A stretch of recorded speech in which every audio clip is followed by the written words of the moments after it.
जय जगन्नाथ एंड समस्त को नमस्कार।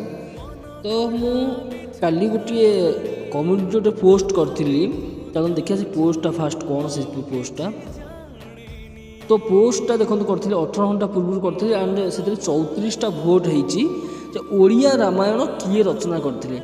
ऑप्शन थिला जगन्नाथ दास, बलराम दास, महर्षि वाल्मीकि एंड अच्युतानंद दास।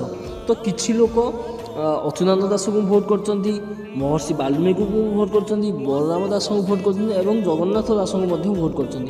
तो सबुठु अधिक महर्षि वाल्मीकि को भोट कर।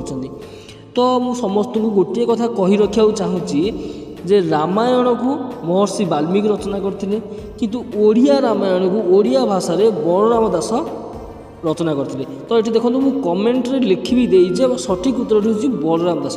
तापर भी लोक मैंने महर्षि वाल्मीकि को बारंबार भोट कर चलते। तो समस्त को अनुरोध सठिक तथ्य प्रदान करूँ एवं सठिक भाव में निरीक्षण करूँ। तो आउ गोटे कथा कही रखी आम ए 4000 सब्सक्राइबर अतिक्रम कर सारी 4000 सब्सक्राइबर एंड बहुत शीघ्र आम 5000 सब्सक्राइबर करने जाऊँ 5000 सब्सक्राइबर रे फेस रिविल सह आपन को बहुत गोटे बढ़िया वीडियो सह आपन को भेट करेबी। तो जय जगन्नाथ, नमस्कार, भल था समस्ते, धन्यवाद।